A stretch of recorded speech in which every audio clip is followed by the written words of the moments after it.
May the 7th. 1 Samuel 1:1 through 2:21.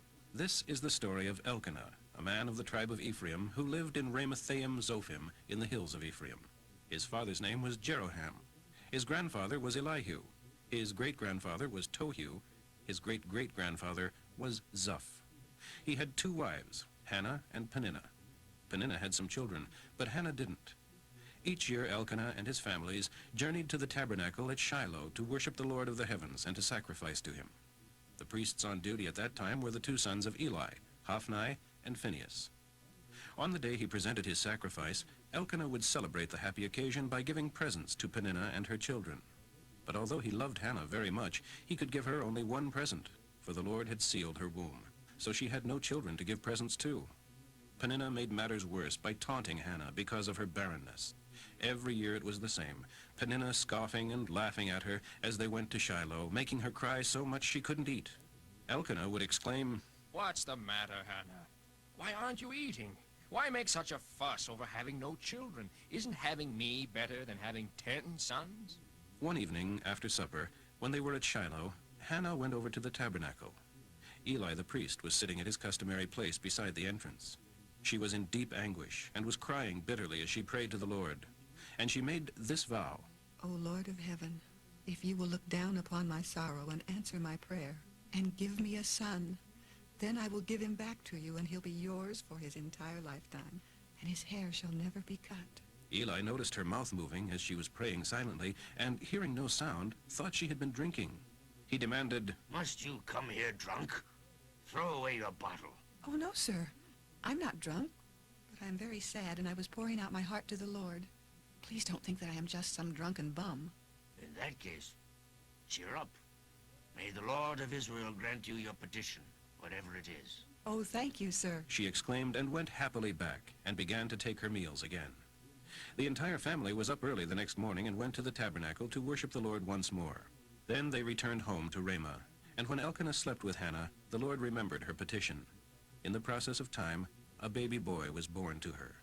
She named him Samuel, meaning asked of God, because, as she said, I asked the Lord for him. the next year Elkanah and Peninnah and her children went on the annual trip to the tabernacle without Hannah, for she told her husband, Wait until the baby is weaned, and then I will take him to the tabernacle and leave him there. Elkanah agreed. Well, whatever you think best. May the Lord's will be done. So she stayed home until the baby was weaned. Then, though he was still so small, they took him to the tabernacle in Shiloh, along with a 3-year-old bull for the sacrifice, and a bushel of flour and some wine. After the sacrifice, they took the child to Eli. Sir, do you remember me? I am the woman who stood here that time praying to the Lord. I asked him to give me this child, and he has given me my request. Now I am giving him to the Lord for as long as he lives. So she left him there at the tabernacle for the Lord to use. This was Hannah's prayer.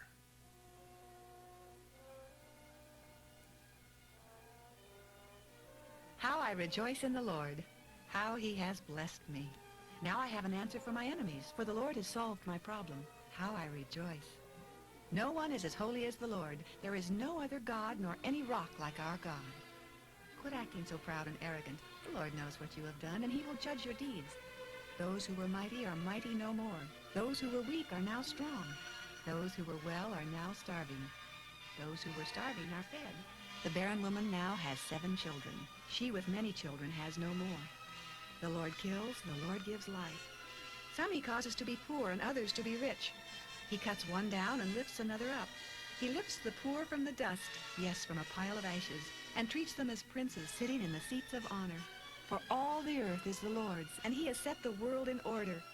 He will protect his godly ones, but the wicked shall be silenced in darkness. No one shall succeed by strength alone. Those who fight against the Lord shall be broken. He thunders against them from heaven. He judges throughout the earth. He gives mighty strength to his king and gives great glory to his anointed one. So they returned home to Ramah without Samuel, and the child became the Lord's helper, for he assisted Eli the priest. Now the sons of Eli were evil men who didn't love the Lord. It was their regular practice to send out a servant whenever anyone was offering a sacrifice, And while the flesh of the sacrificed animal was boiling, the servant would put a three-pronged flesh hook into the pot and demand that whatever it brought up be given to Eli's sons. They treated all of the Israelites in this way when they came to Shiloh to worship. Sometimes the servant would come even before the rite of burning the fat on the altar had been performed, and he would demand raw meat before it was boiled, so that it could be used for roasting. If the man offering the sacrifice replied, Take as much as you want, but the fat must first be burned. as the law requires, then the servant would say, No, give it to me now, or I'll take it by force. So the sin of these young men was very great in the eyes of the Lord, for they treated the people's offerings to the Lord with contempt. Samuel, though only a child, was the Lord's helper, and wore a little linen robe, just like the priests. Each year his mother made a little coat for him and brought it to him when she came with her husband for the sacrifice. Before they returned home, Eli would bless Elkanah and Hannah and ask God to give them other children to take the place of this one they had given to the Lord. And the Lord gave Hannah 3 sons and 2 daughters. Meanwhile, Samuel grew up in the service of the Lord. John 5, 1 through 23. Afterwards, Jesus returned to Jerusalem for one of the Jewish religious holidays. Inside the city, near the sheep gate, was Bethesda Pool, with 5 covered platforms or porches surrounding it. Crowds of sick folks, lame, blind, or with paralyzed limbs, lay on the platforms waiting for a certain movement of the water. For an angel of the Lord came from time to time and disturbed the water, and the first person to step down into it afterwards was healed. One of the men lying there had been sick for 38 years. When Jesus saw him and knew how long he had been ill, he asked him, Would you like to get well? I can't, for I have no one to help me into the pool at the movement of the water. While I'm trying to get there, someone else always gets in ahead of me. Jesus told him, Stand up, roll up your sleeping mat, and go on home. Instantly, the man was healed. He rolled up the mat and began walking. But it was on the Sabbath when this miracle was done, so the Jewish leaders objected. They said to the man who was cured, You can't work on the Sabbath. It's illegal to carry that sleeping mat. The man who healed me told me to. Who said such a thing as that? The man didn't know, and Jesus had disappeared into the crowd. But afterwards, Jesus found him in the temple and told him, Now you are well. Don't sin as you did before, or something even worse may happen to you. Then the man went to find the Jewish leaders and told them it was Jesus who had healed him. So they began harassing Jesus as a Sabbath breaker. But Jesus replied, My Father constantly does good, and I'm following his example. Then the Jewish leaders were all the more eager to kill him, because in addition to disobeying their Sabbath laws, he had spoken of God as his Father, thereby making himself equal with God. Jesus replied, The Son can do nothing by himself. He does only what he sees the Father doing, and in the same way. For the Father loves the Son and tells him everything he is doing, and the Son will do far more awesome miracles than this man's healing. He will even raise from the dead anyone he wants to, just as the Father does.